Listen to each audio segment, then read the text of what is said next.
처음에 미국, 그 다음에 싱가포르, 두바이나 홍콩 쪽에도 잠깐 다녔었고요. 싱가포르에서는 이제 가게도 100평짜리 몇 개 하고 음식 수입 사업이랑 음식 공장까지 우리나라에서 1억 팔고 이러면 와 엄청 성공한 외식 사업. 싱가포르에서는 한 10억 팔아야지 친구들 처음에 그래요. 오빠 돈도 많이 벌고 괜찮은 나 이해 다 할 수 있어.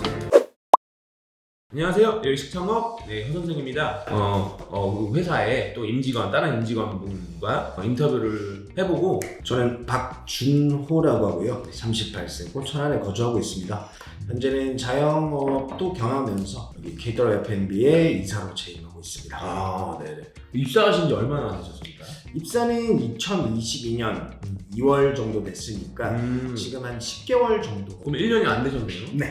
근데 이사 직급을 처음부터 대표님이랑 아신 지도 조금은 한 5년 정도 됐고 그리고 저희가 같이 또 해오면서 제가 매출 구간을 높이면서 제가 재임을 하겠다고 말씀을 드려서 좀 제안이 잘 받아들여진 것 같습니다. 맞아요. 역량이 충분히 있으신 분이고 이 입사하기 전에 어떤 과거형으로 해서 그 경험들이라든가 일들에 대한 저는 한국에서 태어났지만 한국에서 일해본 적이 되게 적고요. 그래서 20살 좀 넘으면서부터 이제 해외 호텔에 근무를 시작하면서 처음에 미국, 그 다음에 싱가포르, 두바이나 홍콩 쪽에도 잠깐 다녔었고요. 그래서 싱가포르에서는 이제 조금 더 사업적으로도 하면서 가게도 100평짜리 몇 개 하고 그 다음에 음식 수입 사업이랑 그 다음에 음식 공장까지 좀 운영을 했었습니다. 총 뭐 이런 경험, 셰프 경험은 얼마나 되죠? 셰프 경험으로 따지면 한 10년 조금 넘고요. 오너 셰프로는 제가 한국에서는 3년 정도. 6년 정도? 네. 한국 들어온 지는 이제 4년 차 됐습니다. 2018년 5월 달에 들어와서 처음에 가게를 한국에 차렸죠. 14평짜리 가게, 와인집을 시작을 했고요. 그리고 나서 다른 브랜드에도 많이 관심을 가지면서 프랜차이즈도 열기 시작했어요. 근데 그럼 셰프 출신이신데 왜 개인 매장들을 안 하시고 약간 프랜차이즈나 이런 매장들을 좀 하시게 됐나요? 한국에 대해서도 좀 많이 몰랐어요. 너무 어릴 때 가다 보니까 제가 어릴 때 봤던 한국은 지금의 한국이랑 또 많이 달라져 있었고 이거를 잘 제가 이해한지도 모르겠고 처음에 저 와인집 열었을 때도 손님한테 욕을 좀 많이 먹었어요. 뭐 말도 어눌하다, 뭐 여러 가지로 좀 잘 모른다, 유도리가 없다 등등 뭐 많이 욕을 먹어서 내가 하는 게 잘못됐다고 생각을 많이 했고 좀 이런 교육 시스템이라든지 아니 프랜차이즈에서 받아서 제가 모르던 그런 맛이라든지 이런 걸 많이 찾고 싶었었죠. 그럼 외국에서 외식업 문화랑 우리나라랑 좀 다른 점이 어떤 점이에요? 솔직히 말씀드리면 진상이 많아요. 우리나라보다? 네, 우리나라보다 싱가포르나 미국의 진상이 훨씬 심하고 훨씬 많아요. 대신에 들어오는 돈 자체가 단위가 너무 달라요. 우리나라에서 1억 팔고 이러면 와 엄청 성공한 외식 사업가인데 싱가포르에서는 한 10억 팔아야지 어느 정도 되는구나, 잘 하는구나 정도라서 이 단위 자체가 너무 다른 것 같아요. 그게 외식 문화가 우리나라는 조금 더 작고 외국 같은 경우는 좀 더 크게 규모가 크게 돼 있는 거죠. 우리 우리나라처럼 이제 어떤 생계형 매장의 자영업자가 많다라기보다는 조금 전문적으로 하시는 좀 기업 단위 그런 것들이 좀 많아서 맞습니다. 이게 기업에서 하는 것도 많고 그리고 프랜차이즈가 한국에서도 많이 들어왔는데 좀 많이 망한 경우도 많이 있어요. 비비땡 뭐 이런 것도 많이 망해서 가고 어떻게 보면 그쪽에 있는 사업의 관점을 제대로 파악을 못하고 들어오다 보니까 많이 망해서 가시더라고요. 저번에 인터뷰했던 직원분은 자기가 파인다이닝의 출신이시고 수준이 굉장히 높은데 낮춰서 이 회사를 입사했다고 그렇게 얘기를 해주셨거든요. 그러니까 농담이지만 근데 본인이 약간 추구했던 그 뭔가 사업이나 요리라든가 지금 하고 있는 일에 대한 차이점이 뭐가 좀 있을까요? 저도 어릴 때는 미국 나가면서 꿈꿨던 게 나도 스타 셰프가 되고 싶다. 누구보다 유명해지고 많은 걸 배워보고 싶다 해서 뭐 저희 호텔 뭐 총주방장한테 부탁을 한 거지만 미슐랭 3스타에도 스타직으로 일을 해가면서 일을 많이 배우려고 했었는데 나중에 점점 가면 갈수록 이거는 내가 될 수 있는 게 아니다. 진짜 뭐 이재용 삼성 회장만큼 이게 상위 진짜 0.1%밖에 안 되는구나. 그래서 내가 할 수 있는 최대한의 그런 능력을 가지고 할 수 있는 게 뭘까를 생각하다가 보니까 이제 자영업으로 좀 빠지게 되고 거기서 저도 많이 망하기도 하고 그다음에 작은 가게에서 막 성공도 크게 해봤지만 꿈 팀 같은 느낌으로 좀 많이 이렇게 가는 게 많은 것 같아요. 현재는 좀 더 자영업보다는 내가 겪고 온 거를 다른 사람한테 좀 더 교육하고 그다음 컨설팅 해주고 더 잘 되게 만들어주고 싶은 꿈이 있죠. 저희가 지금 천안 신불당이잖아요. 자영업자 번영인가요? 여기 회장직을 맡고 있는 걸로 알고 있는데 활동이란 건 코로나 전후로는 아니면 코로나 전에는 정말 많은 활동을 했어요. 저희가 자영업을 쭉 하다 보면 안 되는 달이 딱딱딱 나오거든요. 그때는 저희 상인에서 돈을 써가더라도 조금 더 자영업에서 다 같이 잘 되게 만드는 이벤트 구성도 하고 그리고 시에도 협력 관계를 해가지고 거기서 필요한 것들을 전달해주고 저희가 해결을 해주는 대신에 저희 상인회에서 또 필요한 것들을 피력을 하고 조금 더 해결을 많이 해나갔죠.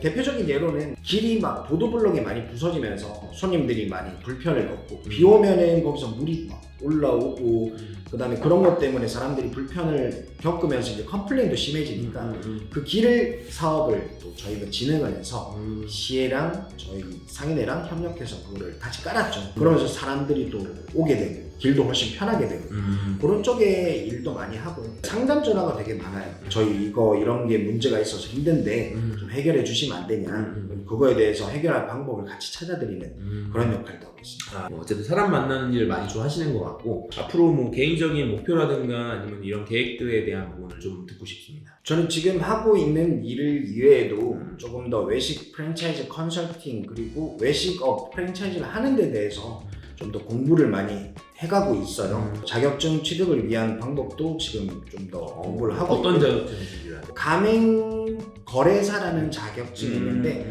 그게 이제 가맹 거래법이라든지 그다음 여러 가지 뭐 그들이 아직 모르는 거에 대해서 설명을 해줄 만한 전문적인 지식을 가지고 해주면 좋을 것 같고 맞아요. 그리고 행정사라는 게 또 있는데 그거는 그 사람들이 가게를 차려서 제일 알지 못하는 부분 제일 가려운 부분이라 그런 쪽도 공부를 해가면서 향후 뭐 1, 2년 안에 취득을 해서 좀 더 나은 컨설팅을 할 수 있는 사람이 되고 싶고요. 그 가맹거래사 잠깐 제가 표현 설명해드리면 그 가맹거래사라고 하는 부분이 저희 보통 프랜차이즈를 이제 하게 되면 정보공고에서랑 이제 가맹계약서를 이제 작성하잖아요. 근데 그걸 저희 가맹거래사를 통해서 작성을 하는 거거든요. 그리고 그분들이 공정위에 등록하는 일을 해주고 가맹계약법에 대한 거에 대한 자문이라든가 이런 것들을 하는 일이기 때문에 지금 어떻게 보면 외식업 F&B나 프랜차이즈 쪽에서는 가장 필수적으로 필요한 부분들. 근데 이걸 직접 막 자격증을 따서 배우고 하는 경우는 극히 드문데 그거를 만약에 이렇게 만약에 공부해서 만약에 어느 정도의 그 지식이 쌓이게 된다고 하면 저희가 실질적으로 업무를 하는 데 있어서 활용할 수 있는 부분들이 굉장히 많겠죠. 그리고 그 본인에 대한 몸값이나 이런 것들도 훨씬 더 반영이 될 거고 그래서 충분히 뭔가에 대한 지금 방향성은 좋게 생각을 하는 것 같습니다. 그러면 이렇게 막 어쨌든 F&B 회사에 들어오고 나서 활동을 하면서 가맹사업은 점주님들을 이제 잘 되게 하는 거고 이런 이제 일들을 하면서 어떤 좀 에피소드나 재밌는 뭐 이런 부분들이 있는지 좀 정말 많아요. 막 영업이나 이런 거 또 오픈하고 싶다고 해서 도와달라고 해서 가보면 가게 자체가 너무 지저분한 경우도 있어요. 진짜 관리 자체가 안 되고 그래서 그 사장님한테 가게가 조금 많이 지저분합니다. 이런 건 청결도는 나중에 하시면 좀 지키셔야 됩니다. 그러면 그 사장님들 중에 그냥 나가라고 하는 사장님도 계시고 어떤 사장님은 진짜 가맹 상담하면서 우시는 분들 계세요. 살려달라고 우리가 먹고 살게만 해달라고 그런 분들도 계시고 또 저희가 이렇게 들어와서 같이 하다 보면 꼭 그렇게 벼랑 끝에 선 분들이 훨씬 더 열심히 하시고 의지력도 그렇고 내가 생각했던 이거 좀 힘 많이 드실 텐데 라는 생각을 하면서도 그분들은 아니라고 자기가 다 할 수 있다. 또 그분들이 또 잘 돼요. 그분들이 문제는 이제 의지력과 모든 게 다 있는데 이 트렌드에 맞지 않는 아이템을 가지고 계셔서 그게 안 되신 거예요. 아이템만 잘 잡아드리면 그런 분들은 성공하는 걸 보면서 또 되게 뿌듯하고 나중에는 또 잘 되면은 항상 연락 오세요. 그럼 보람찬 일이 되는 거죠. 지금 일을 되게 어떤 열정적으로 하고 계시고 휴일도 막 반납하고 막 일할 때도 있고 연애는 언제 합니까? 지금 이혼이시지 않나요? 네. 한국 들어오게 된 계기가 네. 결혼이 너무 하고 싶었어요. 아. 해외에서는 내가 떠나거나 그 사람이 떠나면 항상 헤어지는 경우가 많아서 그래서 좀 결혼을 하고 싶어서 들어왔는데 자영업을 하면서 솔직히 시간이 많을 줄 알았어요. 막 자영업 사장인데 벤츠 타고 다니고 람보르기니 타고 다니고 돈 많이 벌고 이런 거 많이 봤었는데 나도 하면 될 것 같아. 한국 다 되는 것 같아. 그러고 들어왔는데 되게 힘들어요. 이게 쉬운 일이 아니에요. 하루에 16시간 일을 해도 내일이 끝이 없어요.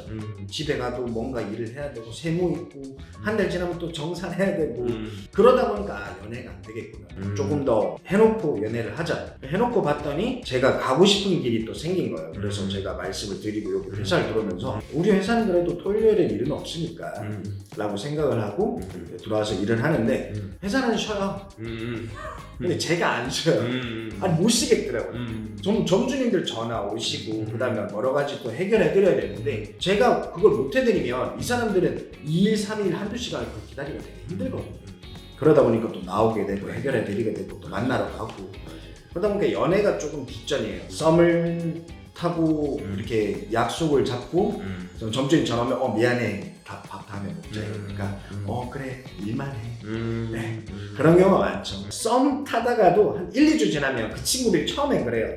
오빠 돈도 많이 벌고 괜찮으니까 나 이해 다 할 수 있어. 딱 2주 지나면 오빠 너무 일만 해. 다 똑같아요. 별로 지금 썸이 있으신가요? 있는데 잘 안 되는 것 같아요. 네네. 썸이 한 명인가 두 명인가 세 명인가? 저는 딱 한 명씩. 네. 그 가게 실자도 인기가 되게 많았고 특히 그 약간 아주머니 손님들이 하더라고요. 뭐 그 약간 건물 있고 이런 분들이 부유하신 이제 약간 강남 아주머니 이런 같은 분들 손님들이 약간 뭐 이렇게 관심도 많이 갖고 했었는데 그 어머님들은 썰이 좀 있어요. 이렇게 와인을 서빙하고 제가 그때는 진짜 정장 딱 차려입고 항상 사람을 대한다는 입장으로 갔기 때문에 뒤에서 엉덩이 이렇게 찌르세요. 그러면 저는 할 말이 없어요. 사장이고 그분들한테 해야 될 얘기는 제가 딱 한마디밖에 안 들었어요. 누나 왼쪽만 찌르면 적응되니까 오른쪽도 찔러주세요. 그래도 좋아요, 그날. 되게 좋아요. 네. 그런 손님들이 또 그런 재미에 또 오시고 그러다 보니까 제가 좀 오해를 사기도 하고 얘 나한테 관심 있나 이런 오해를 사기도 했고 그런 분들이 또 되게 잘해주세요. 어떻게 보면 단골 손님이 많이 늘어나게 되는 거죠. 가게를 왜 접었는지 알 것 같습니다. 이제 마지막으로 외식업에 지금 어쨌든 요리도 오래 하셨고 셰프 일도 오래 하셨고 뭐 장사도 하셨고 자영업도 하셨고 지금 F&B 이쪽도 종사하시면서 그 길을 먼저 걷고 있는 사람으로서 좀 젊은 외식업에 종사하거나 하려고 하는 친구들한테 어떤 얘기를 좀 해주고 싶은지. 자영업이 누구나 할 수 있지만 아무나 할 수는 없어요. 경험을 내리고 그 경험에 대해서 내가 그냥 돈을 뭐 1억을 넣든 2억을 넣든 투자하면은 다시 돌아오는 그런 은행 같은 시스템은 아니에요. 그 돈에 대한 관해서 조금 더 노력을 해야 그 노력에 상응하는 돈을 벌 수 있고 제가 말씀드리고 싶은 거는 어느 회사든지 갈 수 있어요. 삼성 들어갈 수 있고 현대도 들어갈 수 있고 노력해서 들어갈 수 있지만 그들이 버는 거에는 한계점은 있다. 그리고 그들이 아무리 죽어라 노력해도 그 한계점을 넘을 수 없다. 하지만 자영업은 내가 노력하는 만큼 벌어갈 수 있다. 네가 잘 때도 네가 조금 더 뭔가 편하게 놀 때도 나는 일을 하고 내가 그만큼 해온다면 그만큼의 상황한 보답은 고객들이 다 해줘요. 누구든지 노력하는 사람을 도와주게 돼 있고 어느 정도 본인이 하고 싶은 게 자영업이라고 생각하신다면 한 2, 3년만 나를 버리면 아마 3, 4년 뒤에는 람보르기니 탈 수 있습니다. 좋은 얘기를 오늘 많이 해주신 박준호 이사님께 감사드리면서 오늘 영상 여기서 마치도록 하겠습니다. 감사합니다. 네.